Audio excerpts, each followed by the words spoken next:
All right, welcome back to Living Fit's 2 Minute Tuesdays. Hope everyone's had a great start to the week. Let's get straight into this week's question, which comes from Sean, who asked, I've heard about the no carbs after 3 p.m. rule. How effective or ineffective is that in terms of body composition goals? So let's put 2 minutes on the clock and we'll see if we can stick to it.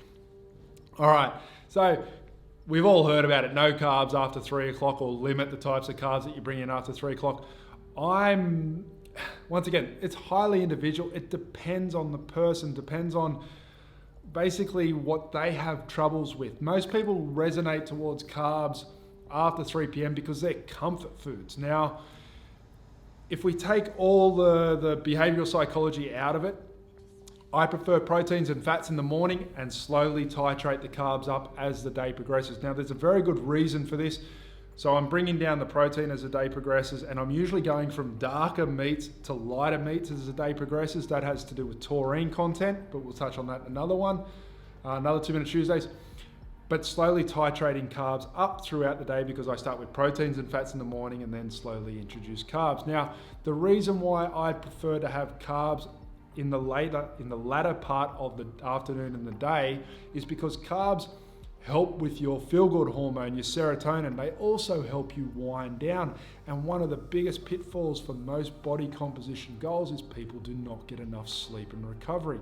At the end of the day, a calorie deficit is a calorie deficit. It doesn't matter where the macronutrients, the carbs, proteins, and fats are coming from. As long as you're in a deficit, you're going to lose weight. As long as you're in a slight surplus, if you're training to build muscle, you will put on muscle.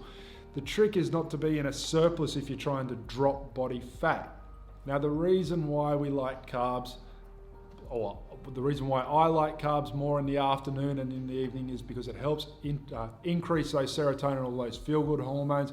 It also helps you wind down. Like I said, it doesn't matter where the calories are coming from. If you're in a deficit, you're in a deficit. If you're in a surplus, you're in a surplus. It doesn't matter where the calories are coming from. Yes, you can, we've touched on this before, you can make better nutritional choices in terms of macronutrients that are going to be more conducive to increasing your satiety levels, so a sense of fullness, as well as being more protein sparing. But at the same time, carbs are also protein sparing. So keep that in mind. Key things to think about are, you will naturally know, your body is very good at telling you when you're deficient in a macronutrient. So a perfect example of it, if you go out for dinner and you have a lot of proteins and fats, most people who are in touch with their bodies and know how their body responds to certain foods will generally want a dessert that's a little bit sweeter. Whereas those who consume too many carbs at dinner will generally gravitate toward the dessert that has more fat in it. You can trial this on your own. Some people just go, whoa, dessert, you're talking about dessert. Remember, calories are calories. If you can factor it into your daily goals, then it doesn't matter, as long as you're in a deficit if you're trying to lose body fat. So, 2 Minute Tuesdays. I hope you got a lot out of this.